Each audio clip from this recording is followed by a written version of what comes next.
मुंशी प्रेमचंद की कहानी बेटी का धन। बीच इस तरह मुंह छिपाए हुए थी जैसे निर्मल हृदयों में साहस और उत्साह की मध्यम ज्योति छिपी रहती है। इसकी एक कगार पर एक छोटा सा गांव बसा है जो अपने भग्न जातीय चिन्हों के लिए बहुत ही प्रसिद्ध है। जातीय गाथाओं और चिन्हों पर मर मिटने वाले लोग इस भावन स्थान पर बड़े प्रेम और श्रद्धा के साथ आते और गांव का बूढ़ा केवट सुक्खू चौधरी उन्हें उसकी परिक्रमा कराता और रानी के महल, राजा का दरबार और कुंवर की बैठक के मिटे हुए चिन्हों को दिखाता। वह एक उच्छ्वास लेकर रुधे हुए गले से कहता, महाशय, एक वह समय था कि केवटों को मछलियों के इनाम में अशर्फियाँ मिलती थी। कहार महल में झाड़ू देते हुए अशर्फियाँ बटोर ले जाते थे। बेतवा नदी रोज चढ़कर महाराज के चरण छूती थी। यह प्रताप और यह तेज था, परंतु आज इसकी यह दशा है। इन सुंदर उक्तियों पर किसका विश्वास जमता? चौधरी के बस की बात न थी, पर सुनने वाले उसकी सहृदयता तथा अनुराग के जरूर कायल हो जाते थे। सुक्खू चौधरी उदार पुरुष थे, परंतु जितना बड़ा मुंह था उतना बड़ा ग्रास न था। 3 लड़के, 3 बहुएं और कई पौत्र पौत्रियां थे। लड़की केवल एक गंगाजली थी जिसका अभी तक गौना नहीं हुआ था। चौधरी की यह सबसे पिछली संतान थी। स्त्री के मर जाने पर उसने इसको बकरी का दूध पिला पिला करके पाला था। परिवार में खाने वाले तो इतने थे, पर खेती सिर्फ एक हल की होती थी। ज्यों-ज्यों निर्वाह होता था, परंतु सुख की वृद्धावस्था और पुरातत्व ज्ञान ने उसे गांव में वह मान और प्रतिष्ठा प्रदान कर रखी थी जिसे देखकर झगड़ू साहू भीतर ही भीतर जलते थे। सुक्खू जब गांव वालों के समक्ष हाकिमों से हाथ फेंक फेंक कर बातें करने लगता और खंडहरों को घुमा फिरा कर दिखाने लगता, तो झगड़ू साहू, जो चपरासियों के धक्के खाने के डर से करीब नहीं फटकते थे, तड़प तड़प कर रह जाते थे। अतः वे सदा इस शुभ अवसर की प्रतीक्षा करते रहते थे कि जब सुक्खू पर अपने धन द्वारा प्रभुत्व जमा सके। इस गांव के जमींदार ठाकुर जीतन सिंह थे, जिनकी बेगार के मारे गांव वालों का नाको दम था। उस साल जब जिला मजिस्ट्रेट का दौरा हुआ और वह यहाँ के पुरातन चिन्हों की सैर करने के लिए पधारे, तो सुक्खू चौधरी ने दबी जबान से अपने गांव वालों की दुख कहानी उन्हें सुनाई। हाकिमों से वार्तालाप करने में उसे तनिक भी भय न होता था। सुक्खू चौधरी को खूब मालूम था कि जीतन सिंह से रार मचाना सिंह के मुंह में सिर देना है। किंतु जब गांव वाले कहते थे कि चौधरी, तुम्हारी ऐसे ऐसे हाकिमों से मिताई है और हम लोगों को रात दिन रोते कटता, तो फिर तुम्हारी यह मित्रता किस दिन काम आएगी? परोपकाराय सताम विभूतः। तब सुक्खू को मिजाज आसमान पर चढ़ जाता था। घड़ी भर के लिए वह जीतन सिंह को भूल जाता था। मजिस्ट्रेट ने जीतन सिंह से इसका उत्तर मांगा। उधर झगड़ू साहू ने चौधरी के इस साहसपूर्ण स्वामी विद्रोह की रिपोर्ट जीतन सिंह को दी। ठाकुर साहब जलकर आग हो गए। अपने कारिंदे से बकाया लगान की वही मांगी। संजोगवश चौधरी के जिम्मे इस साल का कुछ लगान बाकी था। कुछ तो पैदावार कम हुई, उस पर गंगाजली का ब्याह करना पड़ा। छोटी बहू नथ की रट लगाए हुए थी, वह बनवानी पड़ी। इन सब खर्चों से हाथ बिल्कुल खाली कर दिया था। लगान के लिए कुछ अधिक चिंता नहीं थी। वह इस अभिमान में भूला हुआ था कि जिस जबान से हाकिमों को प्रसन्न करने की शक्ति है, क्या वह ठाकुर साहब को अपना लक्ष्य न बना सकेगा? बूढ़े चौधरी इधर तो अपने गर्भ में निश्चिंत थे और उधर उन पर बकाया लगान की नालिश ठुक गई। सम्मन आ गया। दूसरे दिन पेशी की तारीख पड़ गई। चौधरी को अपना जादू चलाने का अवसर न मिला। जिन लोगों के बढ़ावे में आकर सुक्खू ने ठाकुर से छेड़छाड़ की थी, उनका दर्शन मिलना दुर्लभ हो गया। ठाकुर साहब के सहने और प्यादे गांव में चील की तरह मंडराने लगे। उनके भय से किसी को चौधरी की परछाई काटने का साहस न होता था। कचहरी वहां से 3 मील पर थी। बरसात के दिन रास्ते में ठौर ठौर पानी, उमड़ी हुई नदियां, रास्ता कच्चा, बैलगाड़ी का निवाह नहीं, पैरों में बल नहीं, अतः अदम पैरवी में मुकदमे एक तरफा फैसला हो गया। कुर्की का नोटिस पहुंचा तो चौधरी के हाथ पांव फूल गए। सारी चतुराई भूल गई। चुपचाप अपनी खाट पर पड़ा पड़ा रोज की ओर ताकता और मन में कहता, क्या मेरे जीते जी घर मिट्टी में मिल जाएगा? मेरे इन बैलों की सुंदर जोड़ी के गले में क्या दूसरों का जुआ पड़ेगा? यह सोचते सोचते उसकी आंखें भर आती। वह बैलों से लिपट कर रोने लगा, परंतु बैलों की आंखों से क्यों आंसू जारी थे? वे नाद में मुंह क्यों नहीं डालते थे? क्या उनके हृदय पर भी अपने स्वामी का दुख की चोट पहुंच रही थी? फिर वह अपने झोपड़े को विकल नयनों से निहार रहा देखता और मन में सोचता, क्या हमको इस घर से निकालना पड़ेगा? यह पूर्वजों की निशानी क्या हमारे जीते जी छीन जाएगी? कुछ लोग परीक्षा में दृढ़ रहते हैं और कुछ लोग इसकी हल्की आंच भी नहीं सह सकते। चौधरी अपने खाट पर उदास पड़े घंटों अपने कुलदेव महावीर और महादेव को मनाया करता और उनका गुण गाया करता। उसकी चिंताग्ध आत्मा को और कोई सहारा न था। इसमें कोई संदेह न था कि चौधरी कीर्तनों बहू के गाने थे, पर स्त्री का गाना ऊँख का रस है जो पैरने से ही निकलता है। चौधरी जात का ओछा था, स्वभाव का ऊंचा था। उसे ऐसी नीच बात बहू से कहते संकोच होता।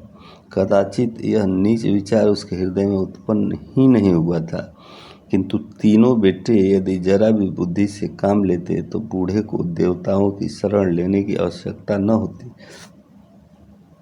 परंतु यहाँ तो बात ही निराली थी। बड़े लड़के को घाट के काम से फुर्सत न थी।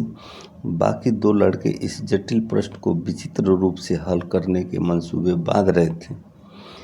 मझले झिंगुर ने मुंह बनाकर कहा, ओह, इस गांव में क्या धरा है? जहाँ ही कमाऊंगा बैठकर खाऊंगा, पर जीतन सिंह की मूछें एक एक करके चुन लूँगा। छोटे फक्कड़ ऐंठ कर बोले, मूछें तुम चुन लेना, नाक उड़ा दूंगा, नकटा बना घूमेगा। इस पर दोनों खूब हंसे और मछली मारने चल दी। इस गांव में एक बूढ़े ब्राह्मण भी रहते थे। मंदिर में पूजा करते और नित्य अपने जजमानों को दर्शन देने नदी पार जाते, पर खेवे के पैसे न देते। तीसरे दिन वह जमींदार के गुप्तचरों की आंख बचाकर सुक्खू के पास आए और सहानुभूति के स्वर में बोले, चौधरी, कल ही तक मियाद है और तुम अभी तक पड़े पड़े सो रहे हो। क्यों नहीं घर की चीज़ ढूंढ ढांढ कर किसी और जगह भेज देते? न हो समधियाने पठवा दो, जो कुछ बचा रहे वही सही। घर की मिट्टी खोद कर थोड़े ही कोई ले जाएगा। चौधरी लिटा था, उठ बैठा और आकाश की ओर निहार कर बोला, जो कुछ उसकी इच्छा है वह होगा, मुझसे यह जाल न होगा। इधर कई दिन की निरंतर भक्ति और उपासना के कारण चौधरी का मन शुद्ध और पवित्र हो गया था। उसे छल प्रपंच से घृणा हो गई थी। पंडित जी जो इस काम में सिद्धहस्त थे लज्जित हो गए, परंतु चौधरी के घर के अन्य लोगों को ईश्वरक्षा पर इतना भरोसा न था। धीरे धीरे घर के बर्तन भाड़े खिसकाए जाते थे। अनाज का एक दाना भी घर में न रहने पाया। रात को नाव लदी हुई जाती और उधर से खाली लौटती थी। 3 दिन तक घर में चूल्हा न जला। बूढ़े चौधरी के मुंह में अन्न की कौन कहे पानी की भी एक बूंद न पड़ी। स्त्रियां भांड से चना भूनकर चबाती और लड़के मछलियां भूनकर उड़ाते, परंतु बूढ़े की एक आदशी में यदि कोई शरीक था तो वह उसकी बेटी गंगाजली थी।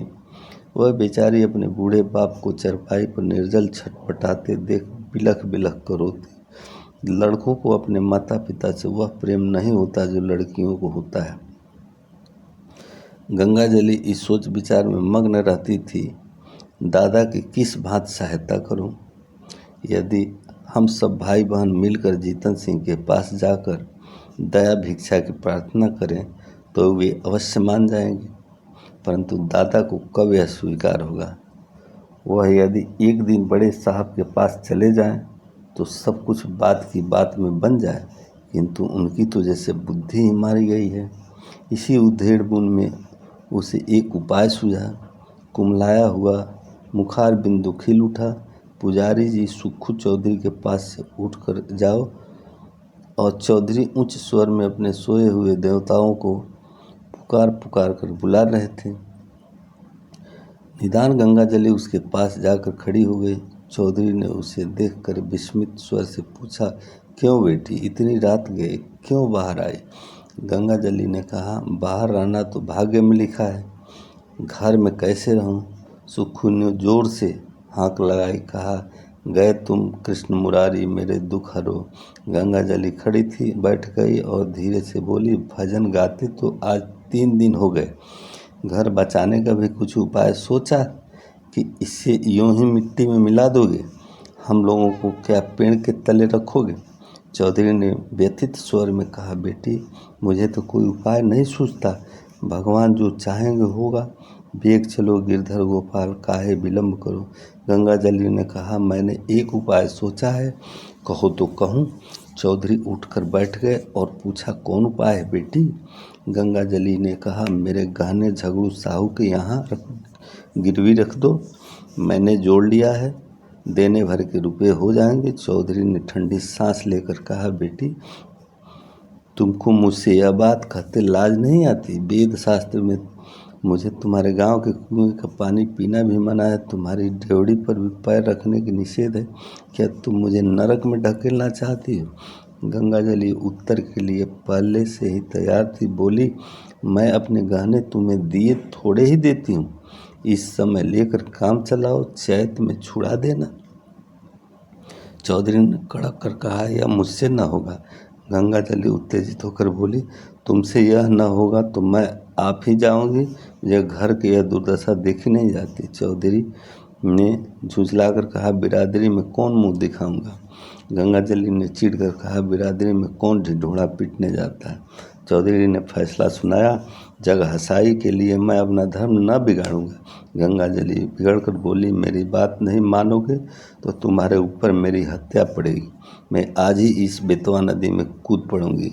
तुमसे चाहे घर में आग लगते देखा जाए, पर मुझसे तो न देखा जाएगा। चौधरी ने ठंडी सांस लेकर के कातर स्वर में कहा, बेटी, मेरा धर्म नाश मत करो। यदि ऐसा ही है तो अपने किसी भावज के गहने मांग कर लाओ। गंगाजली ने गंभीर स्वर में कहा, भावजों से कौन अपना मुंह नुचवाने जाएगा? उसको फिक्र होती तो क्या मुंह में दही जमाता, कहती नहीं।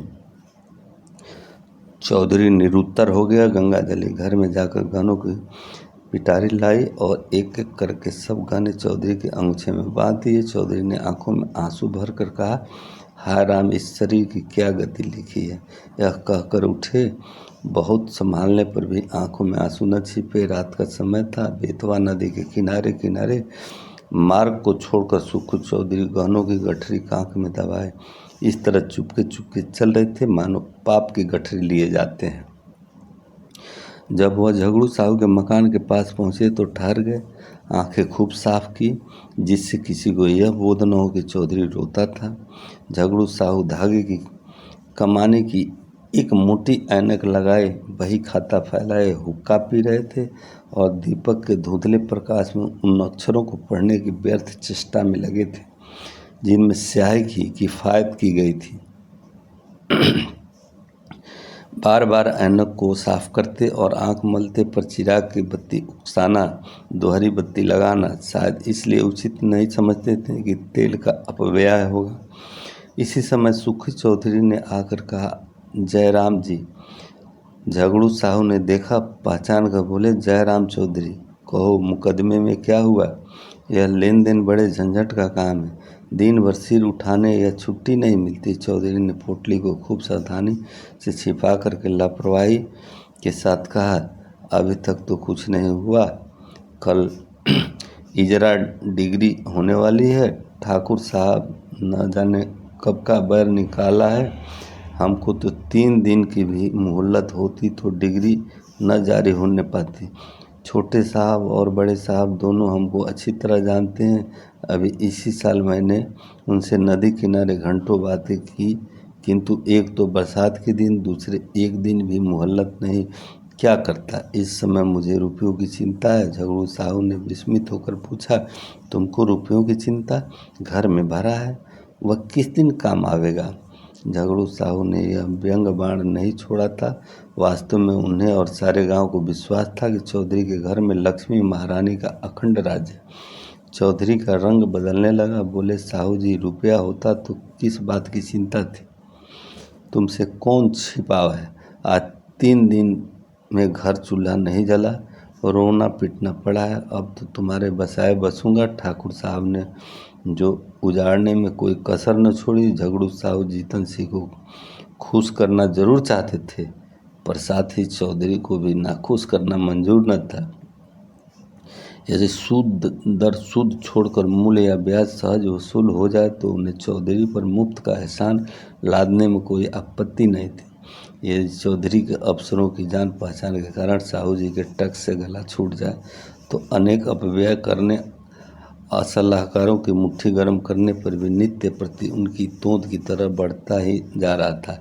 तो क्या पूछना? बोले, क्या कहें चौधरी जी, खर्च के मारे आजकल हम भी तबाह हैं। लहने वसूल नहीं होते, टैक्स का रुपया देना पड़ा, हाथ बिल्कुल खाली हो गया। तुम्हें कितना रुपया चाहिए?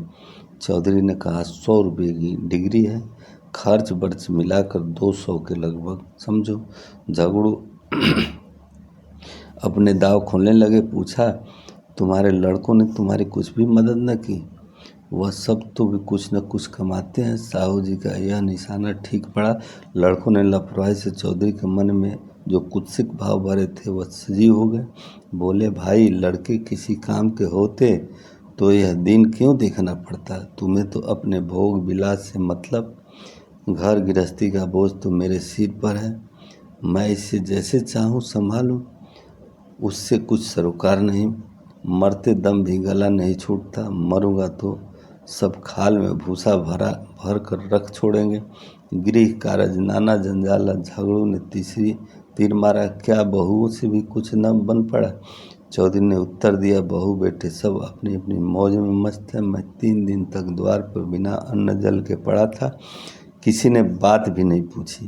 कहा कि सलाह कहाँ की बात, बहुओं के पास रुपए न हो पर गहने तो हैं, और वे भी मेरे बनाए हुए। इस दुर्दिन बस समय यदि 2 थान उतार देती तो क्या मैं छुड़ा न देता? सदा यही दिन थोड़े ही रहेंगे। झगड़ू समझ गए कि यह महज जबान का सौदा है। वह जबान का सौदा भूलकर भी न करते थे। बोले, तुम्हारे घर के लोगों को भी अनूठे हैं क्या? इतना भी नहीं जानते कि बूढ़ा रुपये कहाँ से लावेगा? अब समय बदल गया, या तो कुछ जायदाद लिखो तो गहने गिरवी रखो पर जाकर रुपया मिले। इससे बिना रुपये कहाँ? इसमें भी जायदाद में सैकड़ों बखेड़े पड़े हैं। सुविधा गिरो रखने में भी तो घर वालों की कोई इसकी फिक्र नहीं, तो तुम क्यों व्यर्थ जान देते हो? यही न कि लोग हंसेंगे, सो यह लाज कहाँ तक निभाओगे? चौधरी ने अत्यंत विनीत होकर कहा, साहू जी, यह लाज तो मारे डालती है, तुमसे क्या छिपा है? एक दिन था कि हमारे दादा बाबा महाराज की सवारी के साथ चलते थे। अब एक दिन यह कि घर घर की दीवार तक बिकने की नौबत आ गई। कहीं मुंह दिखाने को भी जी नहीं चाहता। यह लोग गहने की पोटली, यदि लोक लाज न होती तो इसे लेकर कभी न आता, परंतु अधर्म इसी लाज निभाने के कारण करना पड़ा है। झगड़ू साहू ने आश्चर्य होकर पूछा, यह गहने किसके हैं? चौधरी ने सिर झुककर बड़ी कठिनता से कहा, मेरी बेटी गंगाजली की। झगड़ू साहू स्तंभित हो गए। बोले, अरे राम राम। चौधरी ने कातर स्वर में कहा, डूब मरने की जी चाहता है? झगड़ू ने बड़ी धार्मिकता के साथ स्थिर होकर कहा, शास्त्र में बेटी के गांव का पेड़ देखना मना है। चौधरी ने दीर्घ निश्वास छोड़कर करुण स्वर में कहा, न जाने नारायण कब मौत देंगे। भाई की 3 लड़कियां ब्याही, कभी भूल कर भी उनके द्वार का मुंह नहीं देखा। परमात्मा ने अब तक तो टेक निभाई, पर अब न जाने मिट्टी की क्या दुर्दशा होने वाली है। झगड़ू साहू लेखा जो बख्शीश 100 के सिद्धांत पर चलते थे। सूद की एक कौड़ी भी छोड़ना उनके लिए हराम था। यदि 1 महीने का 1 दिन भी लग जाता तो पूरे महीने का सूद वसूल कर लेते। परंतु नवरात्र में नित्य दुर्गा पाठ करवाते थे। पितृपक्ष में रोज ब्राह्मणों को सीधा बांटते थे। बनियों की धर्म में बड़ी निष्ठा होती है। यदि कोई दिन ब्राह्मण लड़की ब्याहने के लिए उनके सामने हाथ पसारता तो वो खाली हाथ न लौटता। भीख मांगने वाले ब्राह्मणों को चाहे वह कितने ही संडे मुसंडे हो, उनके दरवाजे पर फटकार नहीं सुननी पड़ती थी। उनके धर्म शास्त्र में कन्या के गांव के कुएं का पानी पीने से प्यासा मर जाना अच्छा है। वह स्वयं इस सिद्धांत के भक्त थे और इस सिद्धांत के अन्य पक्षपाती उनके लिए महामान्य देवता थे। वे पिघल गए। मन से सोचा, यह मनुष्य तो कभी ओछे विचारों का मन में नहीं लाया। निर्दय काल की ठोकर से अधर्म मार्ग पर उतर आया तो उसके धर्म की रक्षा करना हमारा कर्तव्य धर्म है। यह विचार मन में आते ही झगड़ू साहू गद्दी से मनसद के सहारे उठ बैठे और दृढ़ स्वर में कहा, वही परमात्मा जिसने अब तक तुम्हारी टेक निभाई है, अब भी निभाएंगे। लड़की के गहने लड़की को दे दो। लड़की जैसी तुम्हारी है वैसी मेरी भी है। यह लो रुपये, आज काम चलाओ। जब हाथ में रुपये आ जाए तो दे देना। चौधरी इस पर सहानुभूति का गहरा असर पड़ा। वह जोर जोर से रोने लगा। उसे अपने भाव की धुन में कृष्ण भगवान की मोहिनी मूर्ति सामने विराजमान दिखाई दी। वहीं झगड़ू, जो सारे गांव में बदनाम था, जिसकी उसने खुद कई बार हाकिमों से शिकायत की, आज साक्षात देवता जान पड़ता था। रुधे हुए कंठ से गद हो गया, बोला, झगड़ू, तुमने इस समय मेरी बात, मेरी लाज, मेरा धर्म कहाँ तक कहूँ, मेरा सब कुछ रख लिया। मेरी डूबती नाव पार लगा दी। कृष्ण मुरारी तुम्हारे उपकार का फल देंगे और मैं तो तुम्हारे गुण जब तक जीऊँगा गाता रहूँगा। अगर यह कहानी आपको अच्छा लगे तो लाइक कीजिए, सब्सक्राइब कीजिए।